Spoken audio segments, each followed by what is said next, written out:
Assalamualaikum warahmatullahi wabarakatuh. Perkenalkan, nama saya Bayu Leonard Ragibo dengan NRP 50262111098. Jadi saya akan melanjutkan bagian terakhir dari modul 2, yaitu Configure Security Feature in Windows and Linux.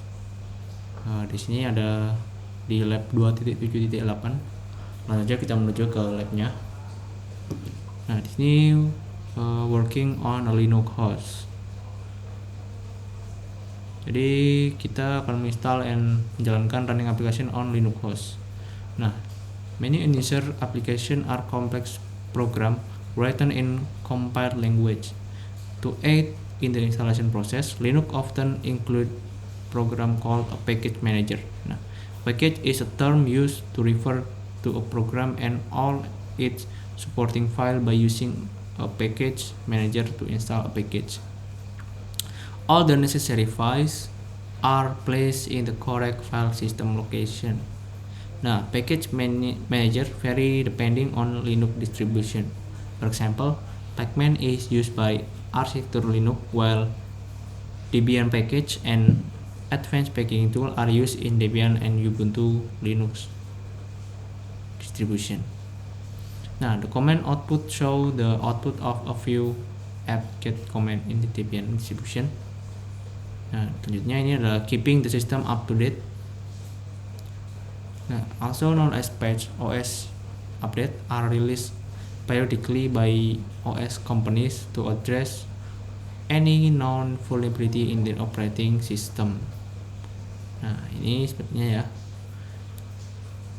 Install package by name, ini pacman -s, remove package pacman -rs, update local package pacman -syi, update all currently installed package pacman -syu.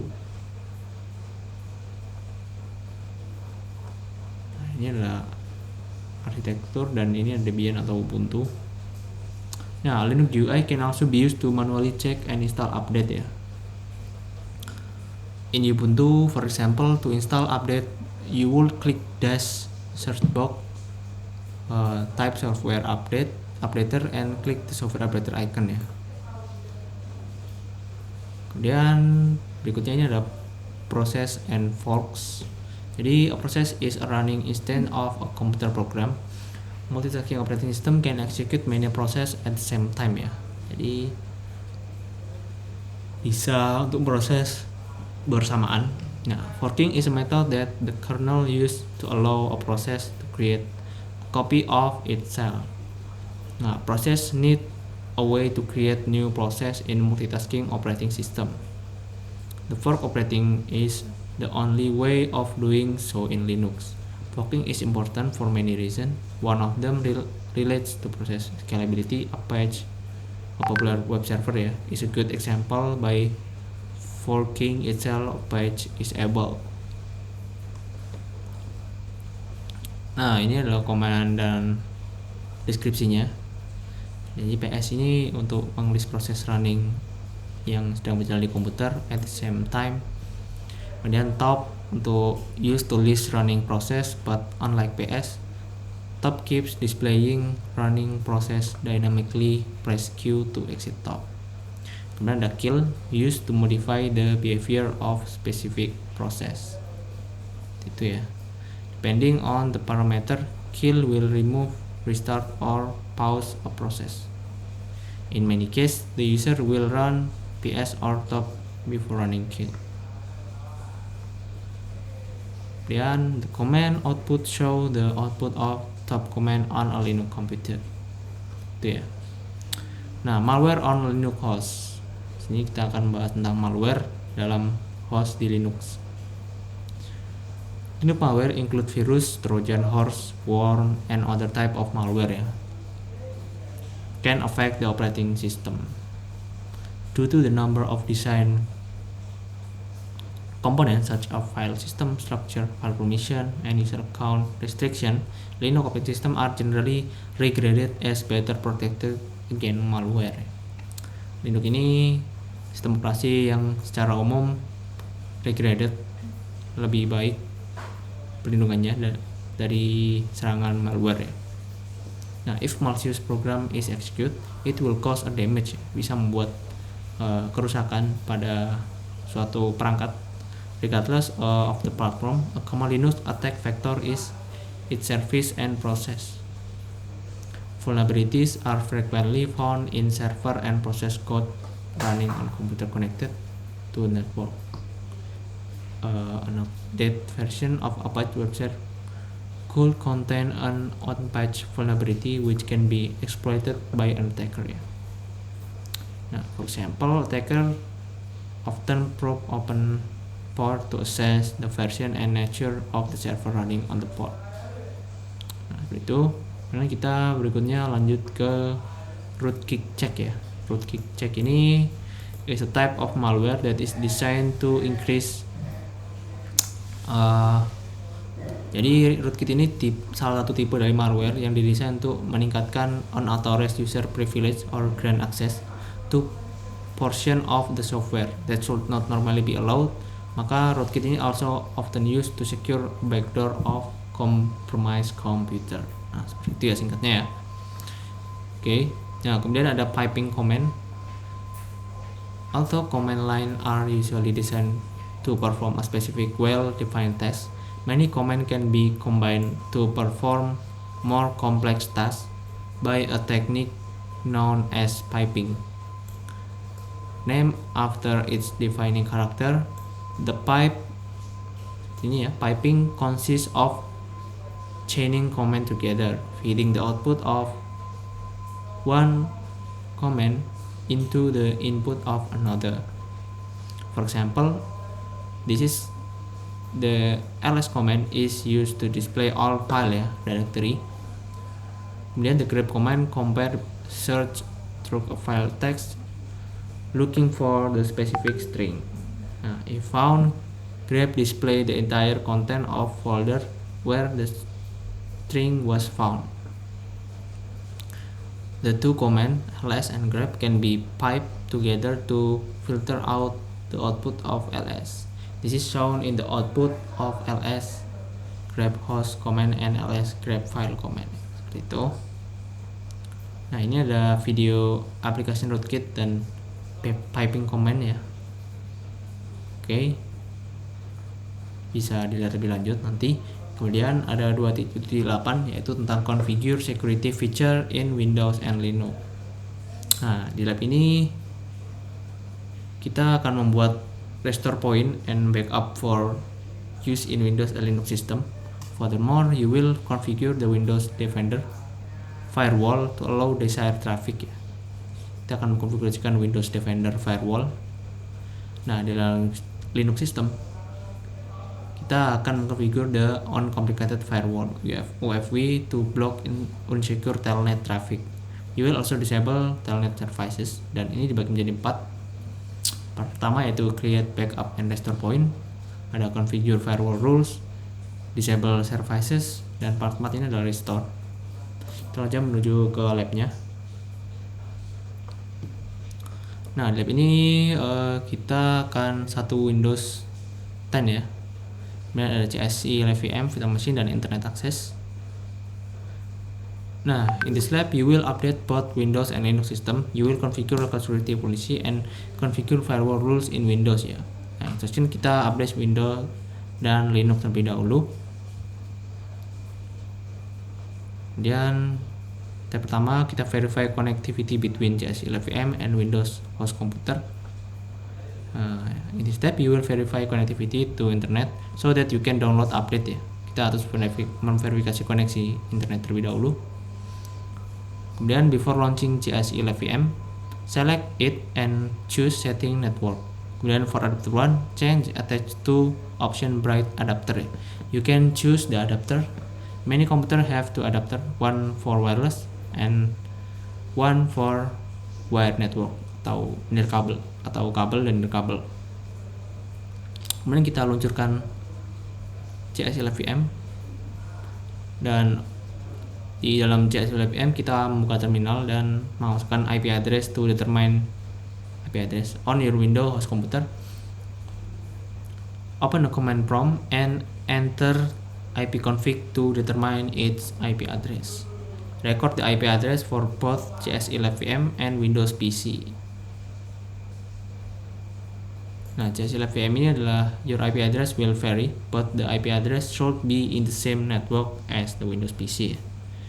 Dan dalam Windows PC juga your IP address will vary, but IP address both of CS11VM and VM should be same ya, karena dalam jaringan yang sama. Nah, from the respective command prompt, ping a website ya, live VM, verify that Windows has pinged the CS11VM. Kemudian from CS11VM, attempt to ping the Windows host. The CS11VM may not be able to ping the Windows host because of the default firewall setting in Windows. You will modify the firewall rule later in this lab to allow the pings throughout the Windows firewall. Please Ctrl-C to stop the pings if necessary. Kemudian di step 2, check for Windows update. Nah, di sini kita akan pergi ke Windows Start menu, search for check for update. Nah, in the Windows update window, you can review your optional update and update history. Kemudian, when was the last time in the system check our update? Nah, jawabannya akan bervariasi. It's probably the last 7 days. Kemudian, what are current active hour? What will Windows do outside the active hour? Answer will vary. It's probably between 8 AM to 5 PM ya. Windows can automatically restart the system outside the active hours. Nah, seperti itu. Kemudian step 3, Linux update and upgrade ya. The CS11VM, enter the command up and get to see list of available command. The up-get command will always be done before an upgrade. Nah, sekarang ke Linux ya, mengantar perintah sudo apt-get update. Nah, maka kita masukkan password. Nah, di terminal kita masukkan command sudo apt-get upgrade to retire and upgrade the currently installed package, ini version available ya, yang tersedia. Kemudian masukkan password, kemudian reply Y atau benar. Kemudian di part 2 ini seperti ini hasilnya ya. Ini kita lanjutkan saja di part 2, yaitu Windows Local Security Policy. Ini sebenarnya opsional. The Windows Local Security Policy of a system is a set of information about the security of your computer. In this part, you will configure the local password policy, account logout setting, and audit policy. Nah, langkah yang pertama, ini ada catatan. Local Security Policy ini hanya ada di Windows Pro dan Enterprise edisi ya, edisi Pro dan Enterprise. If you have Home Edition, you can search this internet for tutorial on how enable local security policy. For example, majorgeeks.com ya, di websitenya. Nah, langkah pertama kita configure local password policy in Windows. Nah, kita determine that the security policy for password is as follow. User must unique at least 2 change of password. Password must be a character, dan ini ada poin-poin yang lainnya ya. At least 1 lowercase, uppercase, ada numerical, simbol, dan lain sebagainya ya. Kemudian navigate to the local security policy by first searching for an operating control panel.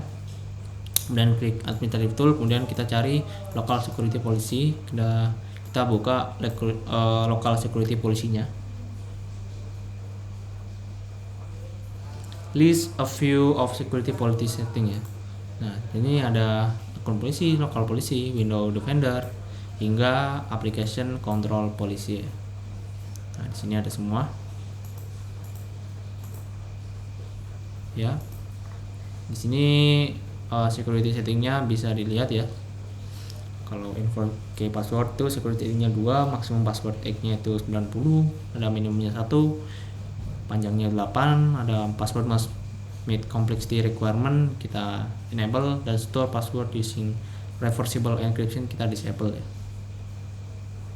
Kemudian step kedua, kita tes password policy security setting. Nah, test your password policy security by attempting to change the password. Try a new password that does not meet the length of complexity requirement. Nah, from the start kita change the password, klik change, kemudian enter passwordnya, klik next. Nah, setelah enter new password 2 kali and provide a password hint, make sure your new password does not meet the length ya. Kita tidak mencukupi ya. Nah, permintaannya that you can configure in previous step. Nah, klik finish. Nah, kita klik close selanjutnya. Kemudian configure the account logout policy settings. Di sini navigate back to the local security policy window in the expanded account policy and click account logout policy. Nah, 3 policies are displayed in the right panel with their associated default security setting. Kemudian change the default setting to the following. User must wait 10 minutes for logout counter to reset, and user are logged out of the computer after 5 attempts to enter correct password. How long should the user have to wait before attempting logback again? Nah, ini 10 menit ya. Kemudian how many times is user allowed to attempt to login before the account is locked? Ini percobaannya tadi 5 kali ya. Nah, ini waktunya 10 menit. Sekarang di atas. Kemudian part 3 ini kita configure firewall rules. Nah, traffic travel in and out of device using port. Kita tahu bahwa traffic travel yang masuk dan keluar tuh kita menggunakan port. The firewall control the flow of the traffic. Think of firewall as a security guard who control the inbound and outbound traffic based on the firewall rules. Jadi kita anggap sebagai keamanan yang menjaga kita dari arus masuk dan arus keluar ya. Nah, di part ini kita akan mengkonfigurasikan Windows Defender Firewall on Windows. Memang kita investigate Windows Defender Firewall from start menu, search for an open Windows Defender Firewall. The default state for the Windows for the security. If you are using Windows PC that administered by organization, you may see the message for the security. Some settings are managed by your system administrator. What benefit of Windows Firewall? Di sini sebagai keamanan ya, untuk menjaga seperti virus, malware atau yang lain sebagainya ya. Nah, kemudian in the left panel of window, click allow on app feature through Windows Defender Firewall. In the allow apps and feature window, program and services that Windows Firewall is not blocking will be listed with the check mark ya. Describe navigate consequence having many exception. Nah, jawabannya itu bisa beragam ya. Exception for a program to communicate through the window firewall are looking opening a hole in the firewall. Attacker use software that scan the internet looking for computer with many exception and open port ya. Itu. Kemudian step kedua kita configure the advanced security feature Windows Firewall to echo request ya. Kita buka panel, kemudian kita in the Windows Defender on local computer. You can configure inbound rule, outbound rule, or connection security rule. You can also click monitoring to view the status of configured rule. Nah, kita klik inbound rule and then in the action pane klik new rule ya. Kemudian for protocol type select ICMP for v4 and then click customize. In the customize ICMP setting select the specific ICMP setting type ya.